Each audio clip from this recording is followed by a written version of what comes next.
The lights were already hot, the cameras already rolling, when Judge Joe Brown's booming voice cut through the studio like a crack of thunder.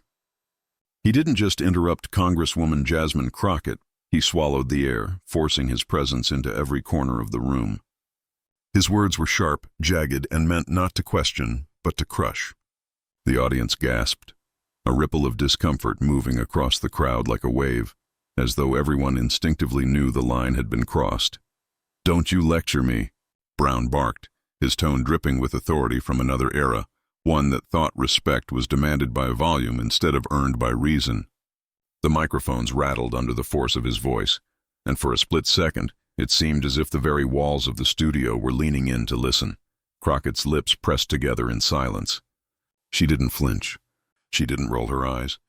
She simply breathed, steady and measured, like a fighter in the ring who has learned that calm is the deadliest weapon. Cameras zoomed tighter, hungry for the clash, desperate to capture the raw collision of arrogance and composure.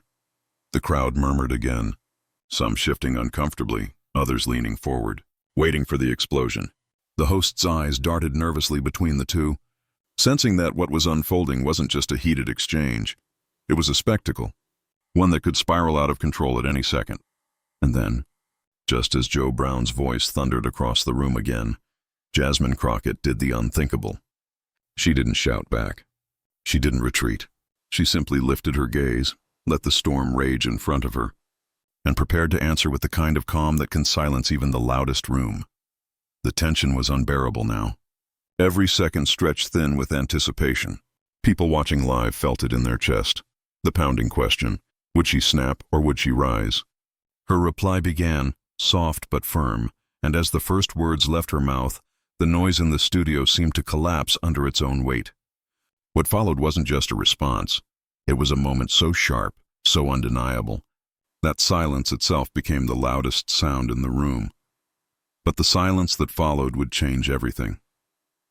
Silence lingered like smoke after Crockett's first words, but the fire was only just beginning. The clash wasn't simply between two individuals on a stage. It was a collision of eras, values, and visions of America. Judge Joe Brown carried with him the thunder of an old guard, steeped in courtroom dominance and the belief that authority comes from command. Jasmine Crockett, on the other hand, stood as the face of a new America, one where strength isn't measured by who can yell the loudest, but by who can hold their ground with grace. The stakes were higher than a television debate. Everyone watching knew it. Crockett wasn't just defending herself against a booming voice. She was defending the dignity of those who had been shouted down for generations. For every immigrant told to know their place, for every woman dismissed as too emotional or too unfit, this moment carried the weight of vindication. Brown leaned forward, his glare sharp, his words cutting again. He invoked tradition, power, the supposed wisdom of age. His booming declarations painted himself as the authority, the one who set the rules. Yet beneath the surface it was clear. His rage wasn't just about Crockett's ideas, it was about her presence. A young black congresswoman standing unapologetically on equal footing. That was the threat. That was the spark that set him off. The audience felt the tremor. This wasn't theater. It was history echoing through every syllable. Every insult Brown hurled didn't just target Crockett. It targeted progress, identity, and the right to exist with dignity. And Crockett, with every measured breath, was showing that she wouldn't bow, wouldn't bend, wouldn't let the noise of arrogance drown out the truth. Social media was already lighting up. Hashtags flickered across timelines, clips being cut and shared in real time. Commentators whispered, would Crockett fold under the pressure, or would she deliver the moment that defined her career?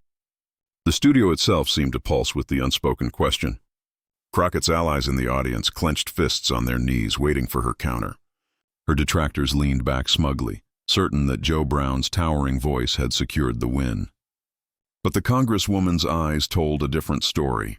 This was no longer about courtroom bravado or television ratings. It was about who defines the moral core of the conversation. Was it the judge, with his decades of dominance, or the Congresswoman, with her promise of a future built on dignity, equality, and unshakable calm? The air thickened again as Crockett leaned forward, her voice ready to rise not in volume but in truth. She wasn't just about to respond, she was about to turn the tide. And what happened next would make every viewer realize this wasn't simply a debate. It was a reckoning. To understand the fury that exploded from Judge Joe Brown's chest, one had to know the man behind the roar. For decades, Joe Brown had been a towering figure in American popular culture, first in the courtroom, then on television, and finally as a commentator who thrived on commanding the spotlight. He built his reputation on dominance. His words weren't meant to be discussed. They were meant to be obeyed. That was the courtroom rhythm he carried with him long after the gavel had been put away. In his prime, Brown became a symbol of a certain brand of authority. Old school, iron-fisted, unapologetically loud. On his syndicated TV show, millions watched him berate defendants, deliver fiery monologues, and thunder from the bench.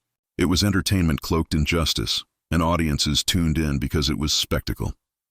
But that style, soaked in volume, sharpened by humiliation, wasn't just theater. It was who Joe Brown was. He believed the louder he spoke, the more right he was. He believed submission was respect. As the years passed, the world around him shifted. America grew younger, more diverse, more insistent that respect couldn't be demanded, only earned. But Brown's voice never softened. He railed against change, often speaking of the good old days, when authority wasn't questioned and when his word was final. He viewed challenges to his authority not as debate, but as defiance. And defiance, in his mind, deserved to be crushed. By the time Jasmine Crockett entered the political stage, Judge Joe Brown had already embraced the role of provocateur. He gave interviews blasting political correctness, criticized outspoken women in politics, and questioned whether young leaders had any right to speak with confidence when they hadn't earned their stripes.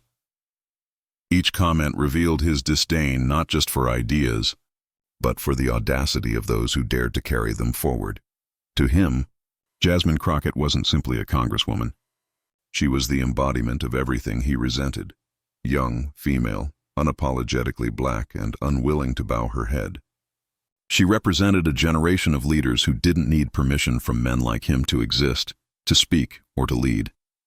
And that, more than her policies, drove his anger. Behind the glare and the booming voice was fear.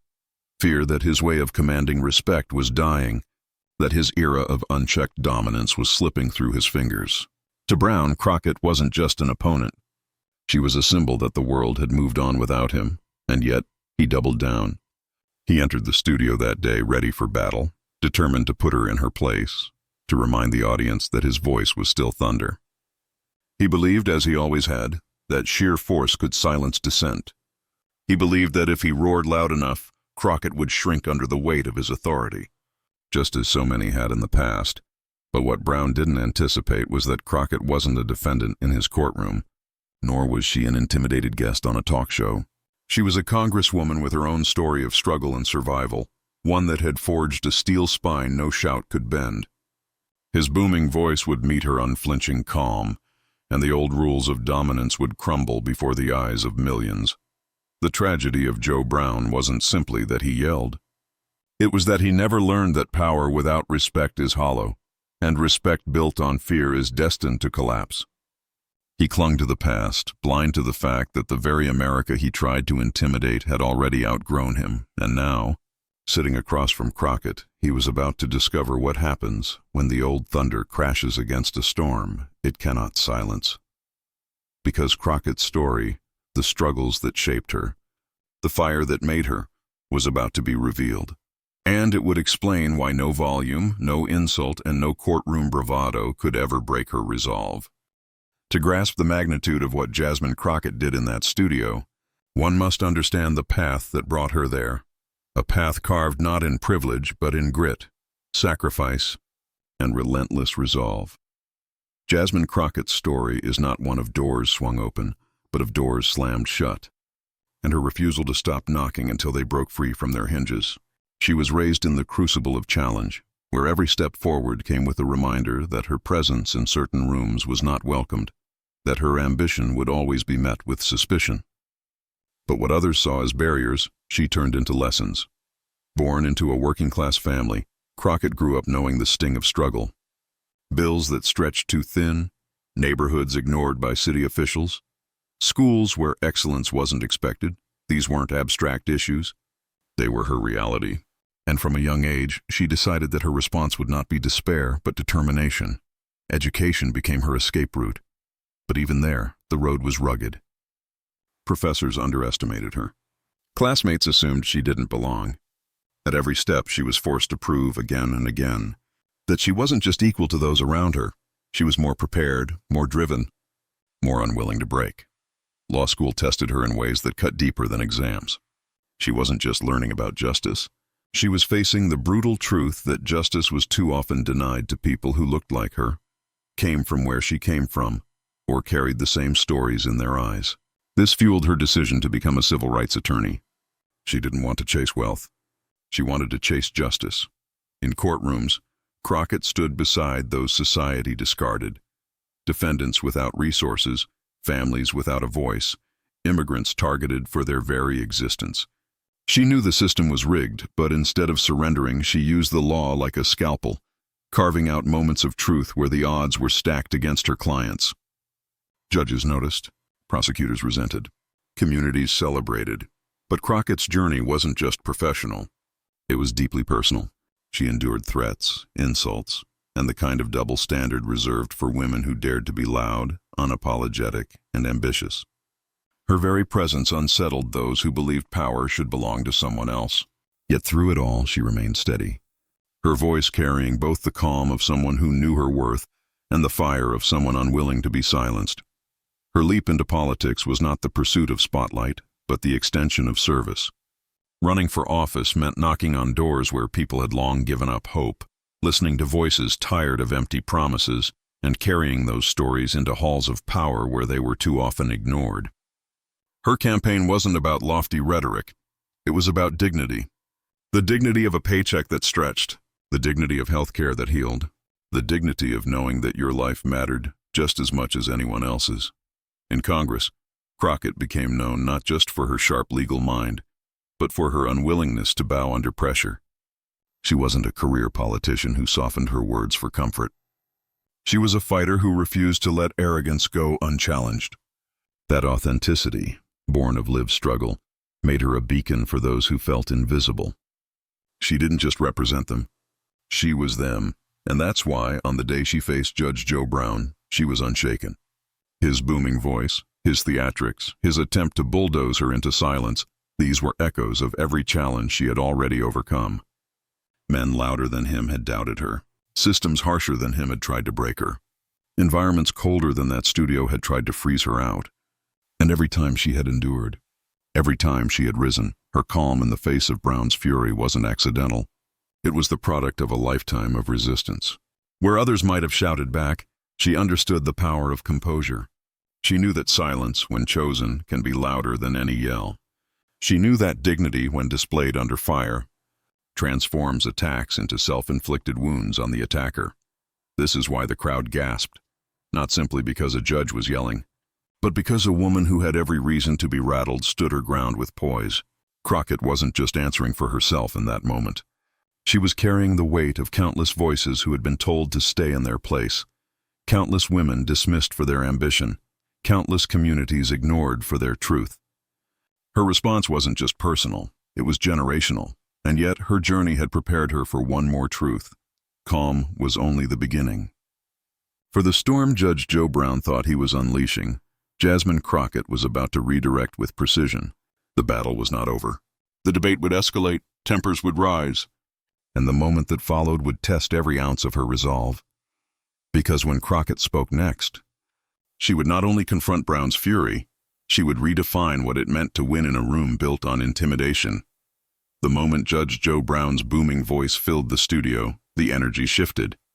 Viewers at home could almost feel the air thicken, as if every molecule in the room braced itself for impact. His words weren't just loud, they were a battering ram, meant to flatten any resistance in their path.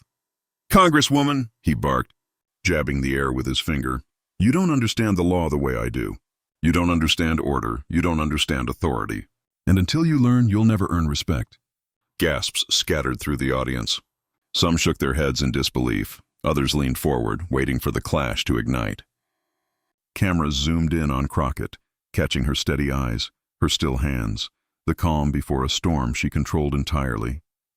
Brown leaned closer, his voice rising further, almost a shout now. People like you, too young, too reckless. You think you can just waltz into power without paying your dues. I earned my place. I carried the weight of this country on my shoulders while you were still finding your way. The words hung in the air like daggers, sharp and deliberate. But Crockett didn't flinch. She didn't meet fire with fire. Instead, she let the silence after his rant stretch long enough to make him squirm. And in that silence, the audience began to notice something he did not. His fury was unraveling him, not her. When she finally spoke, her tone was level, her words slow and deliberate. Judge Brown, respect is not demanded, it is given. And authority doesn't come from volume. It comes from values. The room stirred. Some applauded softly, others murmured. Brown's jaw tightened, his face flushed deeper, but Crockett had shifted the dynamic with a single sentence. His thunder had cracked, and her calm was already beginning to eclipse it. Desperate to reclaim control, he slammed his hand on the desk. Don't lecture me, Congresswoman. I've spent my life upholding the law while people like you twist it for politics. I know you're kind, you talk, you posture, but when it comes time to lead, you fail. The words were meant to wound, but Crockett's eyes never left his. Her silence was not weakness, it was strategy.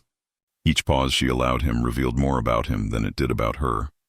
Each outburst painted him as unstable, while she sat in unshaken poise. The audience could sense it now. The escalation was no longer a battle of words, but a contrast of character. Brown grew louder, shakier, his voice trembling with indignation.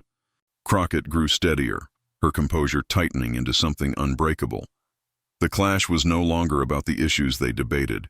It was about who could embody the dignity of leadership under fire. And the answer was becoming clear. The crowd leaned in, waiting. Social media timelines began to buzz in real time. Clips of Brown shouting were already circulating. Captions reading "out of control" and "judge loses it." But the moment everyone anticipated hadn't come yet, because Crockett had not yet delivered her counterstrike. Her calm was the setup. Her silence was the anticipation. And when she finally chose to respond fully, it would not just answer Brown's rage, it would end it. The debate was reaching its breaking point, and all eyes were on her. What she said next would decide not just the mood of the studio, but the narrative of the night. And then, it came. The moment that would live far beyond that studio, echoing across screens, hashtags and headlines, the mic drop counterattack that no one saw coming. For a moment, the room seemed to teeter on the edge of chaos. Judge Joe Brown had spent the better part of the debate hurling insults, pounding the desk, and raising his voice until it was almost a roar. He believed, as always, that sheer force could carry the day. But the longer he raged, the more the crowd's energy shifted. Murmurs filled the air. Eyes darted between his reddened face and Jasmine Crockett's calm demeanor. She hadn't raised her voice once. She hadn't flinched. And then, finally, she leaned forward, her tone soft but cutting, her words chosen like precision instruments. "Judge Brown," she began, her voice carrying a weight that didn't need volume to command attention. "You keep telling me I don't understand the law. But maybe the truth is you don't understand the country anymore." The audience gasped. A few hands clapped before quickly pulling back, as if unsure whether it was safe to break the silence. Brown blinked, momentarily thrown off. She had cut deeper in one sentence than his minutes of shouting had managed to achieve. Crockett didn't stop. Her rhythm was steady, her voice unwavering. Respect isn't about how loud you can yell or how many times you can pound a desk. Respect comes from listening to people who've been ignored, from standing with communities you've dismissed, from fighting for families who don't have your power, your platform, or your privilege. That is what leadership looks like in America today. The tension in the room snapped like a string pulled too tight. Brown opened his mouth, but Crockett pressed on, her words now carrying the unmistakable cadence of conviction. "You say I haven't paid my dues. Judge, I paid them in courtrooms where the odds were stacked against me and my clients had nothing but faith that someone would fight for them. I paid them in neighborhoods where families worked 3 jobs and still couldn't afford health care, where kids went to schools with broken windows and outdated textbooks. I paid them every time I walked into a room where people doubted me before I even opened my mouth. And I'm still here." Applause broke out, this time louder, undeniable. Brown raised his hand as if to silence it, but the claps only grew stronger. Her eyes never left him. "You call yourself a judge, But what you're doing here isn't justice, it's intimidation. And intimidation is the tool of the weak, not the strong. Real strength is measured by who you lift up, not who you try to tear down. Brown tried to interject, but his words collided with hers, and for the first time, his voice faltered. He stammered, searching for footing, but Crockett had already seized the ground beneath him. The crowd was locked on her now. The cameras captured every syllable, every flicker of emotion that crossed her face. On social media, hashtags were already forming. Calm vs chaos, Crockett clapback, Judge shut down. Crockett leaned back slightly, her tone softening even more, yet somehow growing sharper. The truth is, Judge Brown, you're not angry at me. You're angry at change. You're angry that the voices you used to shout down now shout back. You're angry that women, young people, immigrants, and communities of color don't wait for permission to lead anymore. You're angry because the old rules don't work the way they used to. The audience erupted. Some stood to clap, others whistled, the energy washing over the room like a tide. Brown shook his head furiously, his lips pressed tight, but his silence said what he could not. He had lost control. Still, Crockett wasn't finished. Her final words carried the weight of history, the kind that lives in quotes replayed for years after. You can yell at me all you want. You can try to drown me out. But understand this, your yelling is just noise. And noise fades. What lasts are values. What lasts is dignity, and dignity will always outlive arrogance. The silence that followed was thunderous. Even applause seemed hesitant to intrude on the gravity of the moment. For several heartbeats, no one moved. Brown sat back, his expression tight, his authority crumbling not with a bang, but with a whisper he couldn't match. Then the applause returned, rolling, unstoppable.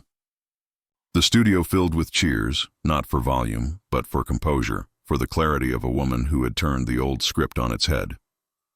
She hadn't just responded to his insults. She had redefined the debate. She hadn't just stood her ground. She had shifted it entirely. Social media exploded. Clips of the exchange spread like wildfire. Tweets read, "Jasmine Crockett just ended Joe Brown's career in under 5 minutes. This is how you handle arrogance, with calm, with facts, with truth." Memes captured Brown's face as Crockett delivered her final line, paired with captions like, "When you realize volume isn't victory." For Judge Joe Brown, it was a humiliation unlike any he'd faced. For Jasmine Crockett, it was vindication, not just for herself, but for everyone who had ever been shouted down, dismissed, or underestimated. And as the cheers filled the studio, one truth became undeniable. This was more than a debate. It was a turning point. But the story didn't end when the cameras stopped rolling. What happened next would ripple far beyond those studio walls, igniting a conversation that neither Brown nor Crockett could have anticipated. Because once America saw the clash between chaos and composure, the reaction was unstoppable. The debate was over, but the story was only beginning. As the cameras cut to commercial and the lights dimmed, Judge Joe Brown sat stiff in his chair, eyes fixed forward, jaw clenched.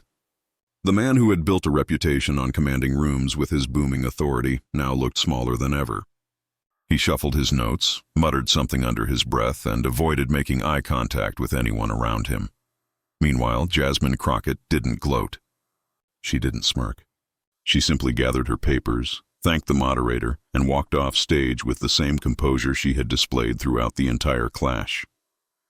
The contrast was stark. One figure shrinking, the other rising. But the real storm wasn't in the studio. It was online. Within minutes, clips of Crockett's calm takedown were trending across platforms. TikTok edits added dramatic music to her final line. Noise fades. What lasts are values. Twitter, now X, was ablaze with hashtags like #Crockett crushes Brown, #Dignity wins, and #Shut down Joe. On Instagram, reels of her poised rebuttal were shared by influencers, activists, and even celebrities. Comment sections told the story in real time. This is why we need leaders like Jasmine Crockett.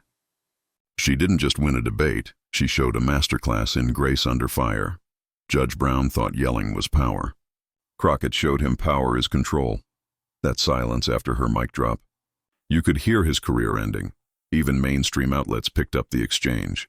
CNN ran a headline, "Crockett outshines Brown in heated debate showdown." MSNBC called it, "A moment that defines the new political era." Conservative networks, meanwhile, tried to spin it as a setup or ambush, but the clips circulating spoke for themselves. By the following morning, Crockett's office was inundated with calls, emails, and requests. Grassroots organizations wanted her at rallies. University students invited her to speak on campuses. Even those who weren't her constituents wanted to hear more from the woman who had stood her ground against Judge Joe Brown's bluster. For Brown, however, the fallout was brutal. Former supporters distanced themselves.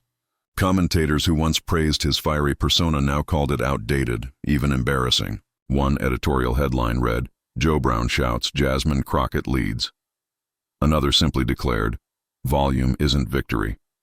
But the damage wasn't just reputational, it was generational. Younger voters, many of whom had never paid much attention to Brown before, saw him as the embodiment of an old guard refusing to adapt. Crockett, on the other hand, became the symbol of the new era. Poised, sharp, unbothered by theatrics. Political analysts debated what the exchange meant. Some argued it was just another viral moment in the never-ending churn of social media.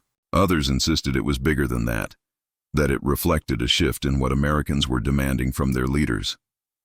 "People are tired of yelling," one analyst explained during a panel discussion. "They're tired of the theatrics, the arrogance, the chest-thumping." What Jasmine Crockett demonstrated is that calm conviction can command more respect than the loudest voice in the room. As clips continued to spread, late-night comedians had their fun too. One joked, "Judge Joe Brown tried to bring the gavel, but Jasmine Crockett brought the hammer." Another quipped, "Brown thought he was the judge." But clearly America voted in Crockett's favor.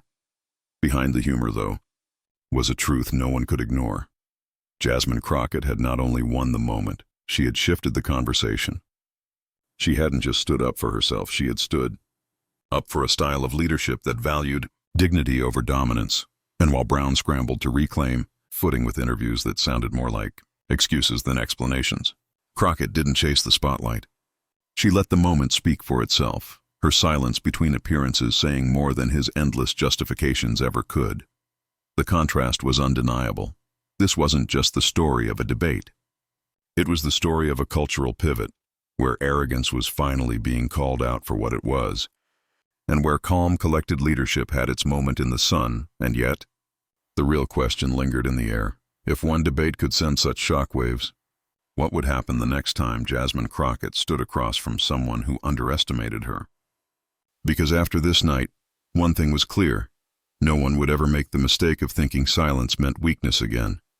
In the days that followed, the dust began to settle, but the resonance of that clash remained.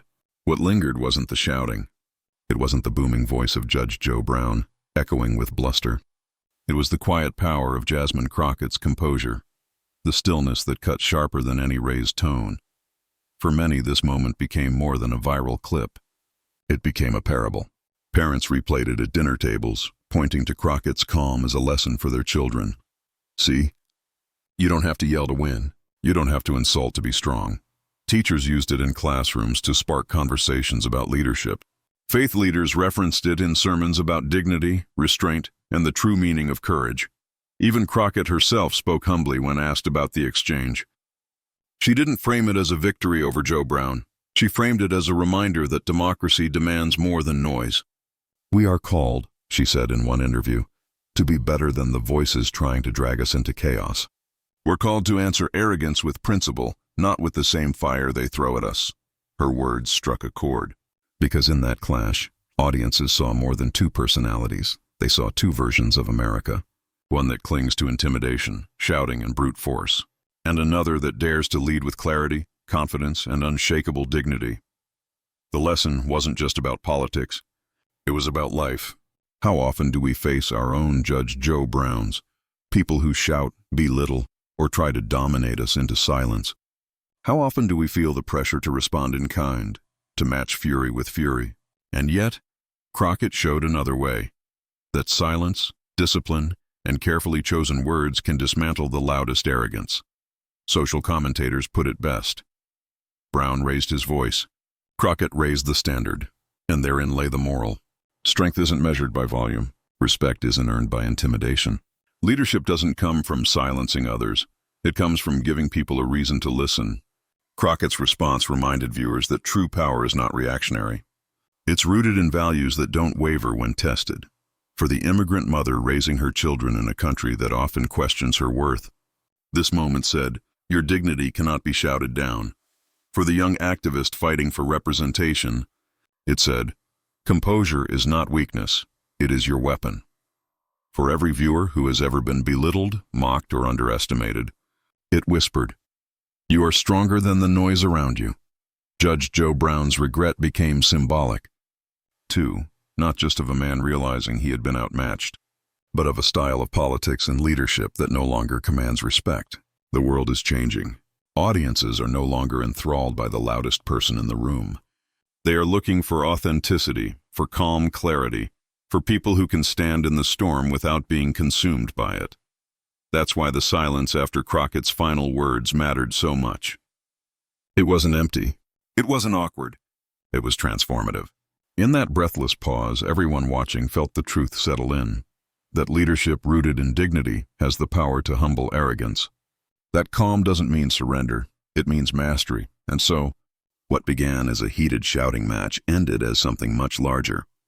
A lesson for a country divided, a reminder that voices raised in anger will always fade, but principles carried with poise will echo for years. Because when all the shouting dies down, when the lights turn off and the headlines move on, people remember not who yelled the loudest, but who stood the tallest. And Jasmine Crockett stood taller than anyone imagined.